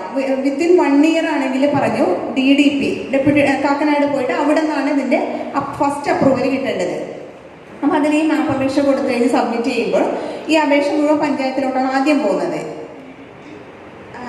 നമ്മളൊന്നും ചെയ്യേണ്ട, നമ്മൾ ഈ സോഫ്റ്റ്വെയർ വഴി മാത്രം ചെയ്താൽ മതി. ഇതൊക്കെ പോവും ഓട്ടോമാറ്റിക്കായിട്ട്. അതായത് 21 ദിവസത്തിനകത്ത് അല്ലെങ്കിൽ 30 ദിവസത്തിനകത്തുള്ള അപേക്ഷയാണെങ്കിൽ പഞ്ചായത്ത് സെക്രട്ടറി തന്നെ ആദ്യം എന്ത് ചെയ്യുന്നു, രജിസ്റ്റർ ചെയ്യുന്നു. അതിൽ നമുക്ക് വേറെ എവിടെയും പോകേണ്ട ആവശ്യമില്ല, പഞ്ചായത്തിൽ നിന്ന് തന്നെ രജിസ്ട്രേഷൻ കഴിയും. നമ്മൾ അപേക്ഷ കൊടുക്കുന്നു, ആരാണോ അതിൻ്റെ സെക്ഷൻ ക്ലർക്ക് ആൾ വെരിഫൈ ചെയ്യും. എന്നിട്ട് നേരത്തെ പറഞ്ഞതുപോലെ എൻക്വയറി ഓഫീസർ ഇങ്ങനൊരു മരണം നടന്നിട്ടുണ്ടോ എന്നുള്ളത് അന്വേഷിക്കും, റിപ്പോർട്ട് ചെയ്യും. എന്നിട്ട് വെരിഫയർ ആരാണോ അവർ വെരിഫൈ ചെയ്തിട്ട് സെക്രട്ടറി അപ്രൂവ് ചെയ്യും. രജിസ്ട്രേഷൻ കംപ്ലീറ്റ് ആയി, അടുത്ത രജിസ്ട്രേഷൻ കംപ്ലീറ്റ് ആയി. വിത്തിൻ 1 ഇയർ, 1 വർഷത്തിനകത്ത് 30 ദിവസത്തിന് ശേഷവും 1 വർഷത്തിനും അകത്താണെങ്കിൽ പ്രോസസ്സൊക്കെ നിങ്ങളൊന്നും ശ്രദ്ധിക്കാൻ പോകണ്ട, ഡെത്ത് രജിസ്ട്രേഷൻ്റെ മാത്രം എടുത്താൽ മതി. ഇവിടെ സംഭവിക്കുന്നത് എന്താ വെച്ച് കഴിഞ്ഞാൽ ആ ഡെത്തിൻ്റെ ഡേറ്റിനനുസരിച്ച് 30 ദിവസത്തിനകത്തുള്ള ഡേറ്റ് ആണെങ്കിൽ അതിനനുസരിച്ച് പഞ്ചായത്തിൽ പ്രോസസ്സിങ് വരും. 30 ദിവസത്തിന് ശേഷം 1 വർഷത്തിനകത്താണെങ്കിൽ അത് ഓട്ടോമാറ്റിക്കായി ഡിലേ എന്ന് ഇതിൽ തന്നെ കാൽക്കുലേറ്റ് ചെയ്തിട്ട് അതിനനുസരിച്ചുള്ള പ്രോസസ്സാണ് പഞ്ചായത്തിൽ നടക്കുന്നത്. അപ്പോൾ 1 ഇയർ ആകുമ്പോൾ അവിടെ വന്നു പ്രോസസ്സ് ചെയ്ത് കഴിഞ്ഞാൽ ഈ പറഞ്ഞ പോലെ 3 തലത്തിൽ പോയി കഴിഞ്ഞാൽ സെക്രട്ടറിക്ക് നേരിട്ട് അപ്രൂവ് ചെയ്യാൻ പറ്റില്ല. സെക്രട്ടറിക്ക് അവിടെ വരുന്ന ഓപ്ഷൻ എന്താണെന്ന് വെച്ച് കഴിഞ്ഞാൽ DDPയിലോട്ട് പോവും, ഫോർവേഡ് ഓപ്ഷൻ. അത് പഞ്ചായത്തുകാരും അറിയുന്നില്ല, അതങ്ങനൊരു ഓപ്ഷൻ വരുമ്പോൾ DDPയിലോട്ട് പോവുകയാണ്. DDPയിലും ഇതേപോലെ അപ്രൂവ് ചെയ്ത് കഴിയുമ്പോൾ ആ അപേക്ഷ ഓട്ടോമാറ്റിക്കായിട്ട് പഞ്ചായത്തിൽ തന്നെ ഓപ്പറേറ്ററുടെ ലോഗിനിൽ വരും. അപ്പോൾ അവിടെ കാണുന്നത് DDP എന്നുള്ള പ്രൊസീഡിങ്സ് ഒക്കെ ജനറേറ്റ് ചെയ്തിട്ട് അംഗീകാരം നൽകിയിട്ടുണ്ട്, രജിസ്റ്റർ ചെയ്യാനുള്ള അംഗീകാരം DDP നൽകിയിട്ടുണ്ട്. അപ്പോൾ അത് വീണ്ടും എന്ത് ചെയ്യുന്നു, അംഗീകാരം കിട്ടിയെന്ന് വെരിഫൈ ചെയ്ത് കഴിയുമ്പോൾ സെക്രട്ടറിക്ക് രജിസ്റ്റർ ചെയ്യാം. അപ്പോൾ 1 പ്രാവശ്യം കൂടി കറങ്ങി വരണം, അതാണ് 1 ഇയറിലുള്ളത്. പക്ഷെ 5 വർഷമായി കഴിഞ്ഞാൽ പറഞ്ഞു സോഫ്റ്റ്വെയറിൽ നിന്ന് തന്നെ പോയി വരുന്ന കേസാണ്. പക്ഷെ 5 വർഷം കഴിഞ്ഞ് കഴിഞ്ഞാൽ RDOയുടെ സാങ്ഷനോട് കൂടി മാത്രമേ രജിസ്റ്റർ ചെയ്യാൻ പറ്റുള്ളൂ. RDOയുടെ സാങ്ഷനോട് കൂടി എന്ന് പറയുമ്പോൾ DDPയിൽ ചെയ്യുന്നതുപോലെ RDO ഓഫീസിൽ ഈ സാധനം അവർ യൂസ് ചെയ്യുന്നില്ല, ഇൻ്റഗ്രേറ്റഡ് അല്ല, ആ ഓഫീസുമായിട്ട് ഇൻ്റഗ്രേറ്റഡ് അല്ല ആപ്ലിക്കേഷൻ. അപ്പോൾ പകുതി വഴി മാത്രമേ 5 വർഷത്തിലെ ചിലപ്പോൾ ഡെത്തിനേക്കാളും കൂടുതൽ ബർത്ത് സർട്ടിഫിക്കറ്റിന് വേണ്ടിയിട്ടായിരിക്കും നിങ്ങളുടെ അടുത്ത് വരുന്നത്. കാരണം ചിലപ്പോൾ ഗൾഫിൽ പോകാൻ, മക്കളുടെ കൂടെ പോകാൻ അങ്ങനെയൊക്കെ പറഞ്ഞിട്ടായിരിക്കും കൂടുതൽ വരുന്നത്. അപ്പം ആ കേസിൽ എന്ന് വെച്ച് കഴിഞ്ഞാൽ നിങ്ങൾക്ക് അങ്ങനെ വരുമ്പോൾ ആദ്യം ശ്രദ്ധിക്കേണ്ടത് RDOക്ക് പോയിട്ടാണെന്ന് പറഞ്ഞു. സോഫ്റ്റ്വെയർ വഴി പഞ്ചായത്തുകളിൽ വരെ മാത്രമേ പോകുന്നുള്ളൂ. 2 രീതിയിലാണ് ചെയ്യുന്നത്. ഒന്ന്, ആദ്യം ഈ 5 വർഷത്തിന് ശേഷം ആകുമ്പോഴേ നമ്മൾ അത് രജിസ്റ്റർ ചെയ്തിട്ടില്ല എന്ന് ഒരു സാക്ഷ്യപത്രം വേണം പഞ്ചായത്തിൽ നിന്ന്. നോൺ അവൈലബിലിറ്റി സർട്ടിഫിക്കറ്റ് NAC ആദ്യം വാങ്ങണം. NAC വാങ്ങിയതിന് ശേഷമാണ് നമ്മൾ എന്ത് ചെയ്യുന്നത്, 5 വർഷത്തിന് ശേഷമുള്ള ബർത്തും ഡെത്തും രജിസ്റ്റർ ചെയ്യുന്നത്. ഫിസിക്കലി എന്ന് വെച്ച് കഴിഞ്ഞാൽ ആദ്യം ചെയ്യേണ്ടത് NACക്ക് മാത്രമായിട്ട് അപേക്ഷ ഇതുവഴി കൊടുക്കണം, ഓൺലൈൻ വഴി. ആ NAC എന്ത് ചെയ്യും, പഞ്ചായത്ത് പ്രോസസ്സ് ചെയ്തിട്ട് NAC തരും, നിങ്ങൾ രജിസ്റ്റർ ചെയ്തിട്ടില്ല എന്നുള്ളത്. പിന്നെയാണ് നമ്മൾ എന്ത് ചെയ്യേണ്ടത്, ആ NAC വെച്ചിട്ട് പിന്നെ ഓൺലൈൻ ആപ്ലിക്കേഷൻ അല്ല, NAC വെച്ചിട്ട് ആരാണ് രജിസ്റ്റർ ചെയ്യാൻ വന്ന ആൾക്കാർ അവരോട് പറയണം എങ്ങനെ മാനുവലായിട്ട് ഈ നമ്മുടെ ഈ ബർത്ത് ഡെത്ത് ഫോം ഉണ്ടല്ലോ, ആ ഫോമും കൂടി ഫില്ല് ചെയ്തിട്ട് ഈ NAC ആപ്ലിക്കേഷനോട് കൂടിയിട്ട് എറണാകുളം ജില്ലയിലാണെങ്കിൽ Mattancherry sub collector, Muvattupuzha RDO ആണെന്ന് തോന്നുന്നു, 2 പേര് മാത്രമാണ്. അവർ 2 പേര് മാത്രമാണ് RDO പവറുള്ള ആൾക്കാർ. അപ്പോൾ അവിടെ നിന്ന് ഏത് റീജിയനാണെന്നൊക്കെ ഉള്ളത് അതിനനുസരിച്ച് പഞ്ചായത്തിൽ ചോദിച്ചിട്ട് അവിടെ നിന്ന് എന്ത് ചെയ്യണം, മാനുവലായിട്ട് അവരുടെ അവരുടെ സർട്ടിഫിക്കറ്റ് വാങ്ങണം. 5 വർഷത്തിന് ശേഷം രജിസ്റ്റർ ചെയ്യുന്നതിനുള്ള അനുമതി RDO നിന്ന് വാങ്ങണം. എന്നിട്ടാണ് നമ്മൾ എന്ത് ചെയ്യേണ്ടത്, ഇതിൽ ആപ്ലിക്കേഷൻ സബ്മിറ്റ് ചെയ്യേണ്ടത്. ഇതിൽ ആപ്ലിക്കേഷൻ്റെ ലാസ്റ്റ് പേജ് എടുത്തുമ്പോൾ ഒരു ഡിലേയുടെ കേസിലാണെങ്കിൽ ഒരു ഓപ്ഷൻ ചോദിക്കും, വിത്ത് സർട്ടിഫിക്കറ്റ് ആണോ വിത്തൗട്ട് സർട്ടിഫിക്കറ്റ് ആണോ. അതാണ് ശ്രദ്ധിക്കേണ്ടത്. വിത്ത് സർട്ടിഫിക്കറ്റും വിത്തൗട്ട് സർട്ടിഫിക്കറ്റ് എന്ന് പറഞ്ഞു കഴിഞ്ഞാൽ അവർ ഓൾറെഡി മാനുവലായിട്ട് RDO എന്ന് രജിസ്റ്റർ ചെയ്യാനുള്ള പെർമിഷൻ വാങ്ങിയിട്ടുണ്ടെങ്കിൽ വിത്ത് സർട്ടിഫിക്കറ്റ് എന്നുള്ള രീതിയിൽ നമ്മൾ അപേക്ഷ സബ്മിറ്റ് ചെയ്യണം. അങ്ങനെയാണെങ്കിൽ എന്ത് ചെയ്താൽ മതി, അപേക്ഷ സബ്മിറ്റ് ചെയ്യുമ്പോൾ പഞ്ചായത്തിലുള്ള ഈ 3 പ്രോസസ്സ് വഴി അവർക്ക് രജിസ്റ്റർ ചെയ്യാൻ പറ്റും. വിത്തൗട്ട് സർട്ടിഫിക്കറ്റ് ആണെങ്കിൽ അവിടെ പോകുന്നത് എന്താണ്, NAC മാത്രമാണ്. NAC മാത്രമേ പഞ്ചായത്തിന് കിട്ടുള്ളൂ. പിന്നെ അവർ RDOയിൽ പോയിട്ട് പെർമിഷൻ വാങ്ങിയതിന് ശേഷമാണ് പഞ്ചായത്തിൽ കൊടുക്കുമ്പോഴാണ് ആ സംഭവം എന്ത് ചെയ്യുന്നത്, രജിസ്റ്റർ ചെയ്യാൻ പറ്റുന്നത്. അത് 5 വർഷത്തിന് ശേഷമുള്ള ഡിലേയുടെ കേസാണ്. കൂടുതൽ ശ്രദ്ധിക്കേണ്ട അവരോട് പറഞ്ഞാൽ മതി, പഞ്ചായത്തിൽ നിന്ന് NAC വാങ്ങി, NACക്കുള്ള അപേക്ഷ ഇതുവഴി കൊടുക്കാം. NAC വാങ്ങിയിട്ട് മാനുവലായിട്ട് RDO എന്ന് അനുമതി വാങ്ങിയതിന് ശേഷം മാത്രമേ രജിസ്റ്റർ ചെയ്യാൻ പറ്റുള്ളൂ എന്ന്. അല്ലാതെ നോർമൽ കേസുകളിൽ വേറെ ഒന്നും ചിന്തിക്കേണ്ട ആവശ്യമില്ല, ഇതുവഴി പോയാൽ മതി. ഇതിൽ വരുന്ന വ്യത്യാസം ആപ്ലിക്കേഷൻ്റെ ഫീല് വ്യത്യാസം വരും. നോർമൽ ആയാലും ഡിലേ ആയാലും അതാണ് പ്രൊസീഡിങ്സോട് കൂടിയാണോ പ്രൊസീഡിങ്സ് ഇല്ലാതെയാണോ എന്നുള്ളത് ചോദിക്കുന്നത്. അതാണ് ലാസ്റ്റ്. പ്രൊസീഡിങ്സോട് കൂടി എന്ന് പറഞ്ഞു കഴിഞ്ഞാൽ അവർ ഓൾറെഡി എന്ത് ചെയ്തിട്ടുണ്ട്, ഇവിടെ മരണം അല്ലെങ്കിൽ ജനനം രജിസ്റ്റർ ചെയ്തിട്ടില്ല എന്നുള്ളൊരു സാക്ഷ്യപത്രം പഞ്ചായത്തിൽ നിന്ന് വാങ്ങി. ഒരേ വീട്ടിലുള്ള ആൾ തന്നെ മരിച്ചത് അതേ വീട്ടിൽ വെച്ച് തന്നെ ഇൻഫോർമൻറ്റും അതേ വീട്ടിലെ ആളാണെങ്കിൽ ഒറ്റ പ്രാവശ്യം അഡ്രസ്സ് ടൈപ്പ് ചെയ്യേണ്ട ആവശ്യമുള്ളൂ. ബാക്കിയൊക്കെ അങ്ങ് സെലക്ട് ചെയ്ത് പോയാൽ മതി, സെയിം മാസ് എന്ന് പറഞ്ഞിട്ട്.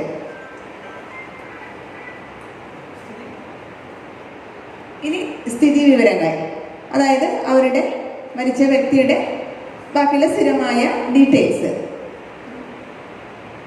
ഈ ഒരു പോർഷൻ പറഞ്ഞാൽ നമ്മൾ മറ്റുള്ള പോർഷൻ ആദ്യത്തെ കണ്ടില്ലേ, ഈ 4 പോർഷൻ എന്ന് പറഞ്ഞാൽ ആ വ്യക്തിയെ സംബന്ധിക്കുന്ന കാര്യങ്ങളാണ്. ഇത് കേസ് എന്ന് പറഞ്ഞാൽ ഇത് കഴിഞ്ഞിട്ടുള്ള ഡീറ്റെയിൽസ് നമ്മൾ സ്റ്റാറ്റിസ്റ്റിക്കൽ ഡിപ്പാർട്ട്മെന്റ്, ഒരു മരണമാണെങ്കിൽ ജനനം നടന്നതിന്റെ സംബന്ധിച്ചുള്ള ഡീറ്റെയിൽസ് സ്റ്റാറ്റിസ്റ്റിക്കൽ ഡിപ്പാർട്ട്മെന്റിന് അതിന്റെ ഡേറ്റ വേണം. അത് ലോക്കൽ ബോഡിയിൽ നിന്ന് തന്നെ കൊടുക്കുന്നതാണ്. അത് സംബന്ധിക്കുന്ന ഡീറ്റെയിൽസ് ആണ്. നമ്മൾ ഫോം കണ്ടിട്ടുണ്ടോ, നിങ്ങൾ ബർത്ത്ഡേത്തിന്റെ ഫോം കണ്ടിട്ടുണ്ടോ? ഉണ്ട്. എങ്ങനെയാ 4 ഷീറ്റ് പോലെയല്ലേ കാണുന്നത്? 4 അല്ല 2. ഹോസ്പിറ്റലാണെങ്കിൽ അവിടെ തന്നെ ചെയ്യണം. അല്ലെങ്കിൽ ഹോസ്പിറ്റലുകൾ ഒരു കേസ് നമ്മളിപ്പോൾ ബർത്തിന്റെ കേസ് പറഞ്ഞല്ലോ, ആ ഹോസ്പിറ്റലാണെങ്കിൽ ഹോസ്പിറ്റലിന്റെ അഡ്മിനിസ്ട്രേറ്റർ ആണോ അയാളാണ് ഈ പറയുന്ന ജനനം മരണം ആ ഏത് ലോക്കൽ ബോഡിയിലാണോ ഇരിക്കുന്നത് ആ ലോക്കൽ ബോഡിയിൽ റിപ്പോർട്ട് ചെയ്യുന്നതിന്റെ അധികാരി എന്ന് പറയുന്നത്. അവരുടെ അഡ്മിനിസ്ട്രേറ്റർ ആണോ അയാളാണ് ചെയ്യേണ്ടത്. അപ്പോൾ ആ ഹോസ്പിറ്റലിന്റെ നിലവിലെ ഹോസ്പിറ്റൽ കിയോസ്കുകളുണ്ട്, കാരണം പ്രൈവറ്റ് ഹോസ്പിറ്റലുകളെല്ലാം ഹോസ്പിറ്റൽ കിയോസ്കുകളുണ്ട്. അപ്പോൾ അവിടെ നിന്ന് ഓൾറെഡി അവരുടെ ഡേറ്റ ലോക്കൽ ബോഡിയിലോട്ട് അയച്ചിട്ടുണ്ട്. കൺഫേം ചെയ്യാനായിട്ട് ഹോസ്പിറ്റലിലേക്ക് പറയുക, അവിടെ വെച്ച് നടന്നതാണെങ്കിൽ അവിടെ ചെയ്യാനായിട്ട് പറയുക. പിന്നെ വേറെ കേസ് നിങ്ങൾ അല്ല, ഈ പ്രൈവറ്റ് ഹോസ്പിറ്റലിന്റെ കേസാണെങ്കിൽ പ്രത്യേകിച്ച് പറയേണ്ട ആവശ്യമില്ല. അവർ അവരോട് എന്തേ പറഞ്ഞാൽ മതി. ഹോസ്പിറ്റലിൽ കേസാണെങ്കിൽ അവർ ഹോസ്പിറ്റലിൽ നിന്ന് തന്നെ രജിസ്റ്റർ ചെയ്യും. പഞ്ചായത്തിൽ രജിസ്റ്റർ ചെയ്ത പോലെ രജിസ്റ്റർ ചെയ്തപ്പോഴാണോ അപ്പോഴേ മാത്രം? ഹോസ്പിറ്റലിലെ കേസാണെങ്കിൽ ഹോസ്പിറ്റലിലെ ഡേറ്റ നമ്മുടെ പഞ്ചായത്തിലേക്ക് വരും. പഞ്ചായത്തിലെ സെക്രട്ടറി അത് രജിസ്റ്റർ ചെയ്യുന്നപ്പോഴാണോ അപ്പോഴേ നമുക്ക് പറയാൻ സാധിക്കില്ല. അതായത് ഹോസ്പിറ്റലുകാർക്ക് മാക്സിമം 18 ദിവസം, അതിൽ കൂടുതൽ ഡാറ്റ പെൻഡിങ് വെക്കാൻ പറ്റില്ല.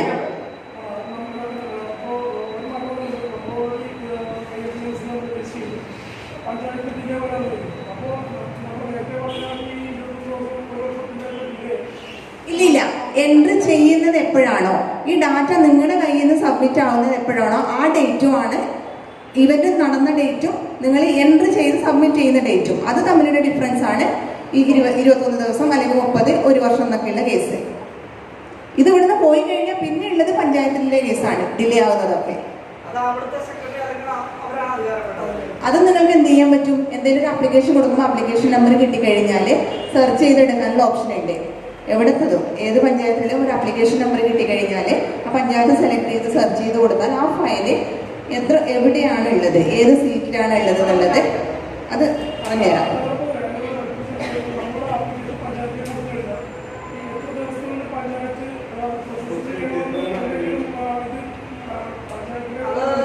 ഓരോ ലോക്കൽ ബോഡിയും ഒരു സേവനാവകാശ നിയമപ്രകാരമുള്ള ഒരു ഡേറ്റ് ഫിക്സ് ചെയ്തൊന്ന് പബ്ലിഷ് ചെയ്യണം എന്നുണ്ട്.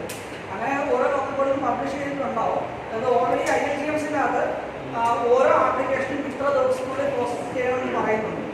അതിനകത്ത് ഓരോ ഓപ്പറേറ്ററും ഓരോ ആണെങ്കിൽ എത്ര ദിവസം വേണം. അങ്ങനെ ഡിലേ ആയിട്ടുണ്ടെങ്കിൽ ആ ഡിലേ ആയിട്ട് എവിടെയാണ്, ഏത് സീസണാണെന്നുള്ളത് നമുക്ക് അറിയാൻ പറ്റും. ജസ്റ്റ് കാണിച്ചു തരാം. നിങ്ങളുടെ ലോഗിനിൽ തന്നെ ഇതിൻ്റെ അകത്ത് തിരയ എന്നൊരു ഓപ്ഷൻ ഉണ്ട്. അവിടെ ഫയൽ തിരയുക എന്ന് പറഞ്ഞ ഓപ്ഷൻ. നിങ്ങൾക്ക് ഫയൽ നമ്പർ അറിയാമെങ്കിൽ ആ ഫയൽ നമ്പർ ഡയറക്റ്റ് നമുക്ക് അവിടെ നിന്ന് പോവാം. ഇൻ കേസ് ഫയൽ നമ്പർ അറിയില്ല, കൂടുതൽ ഓപ്ഷൻ എന്ന് പറയുന്ന ഒരു ഓപ്ഷൻ ഉണ്ട്. അപ്പോൾ നമുക്ക് ഏത് ലോക്കൽ ബോഡിയിൽ, കേരളത്തിലെ ഏത് ലോക്കൽ ബോഡിയിലെ വേണമെങ്കിൽ നമുക്ക് ഇത്ര ഡേറ്റ് മുതൽ ഇത്ര ഡേറ്റ് വരെയുള്ള ഡേറ്റ നമുക്ക് എടുക്കാനായിട്ട് പറ്റും.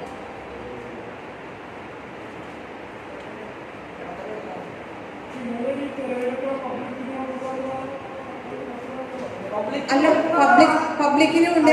പബ്ലിക്കിന് ലോഗിൻ ചെയ്യാതെ തന്നെ എന്ത് ചെയ്യാനുണ്ട്? ലോഗിൻ ചെയ്യാതെ തന്നെ ഫയൽ നമ്പർ അറിയാമെങ്കിൽ തിരയാനുള്ള ഓപ്ഷൻ ഉണ്ട്.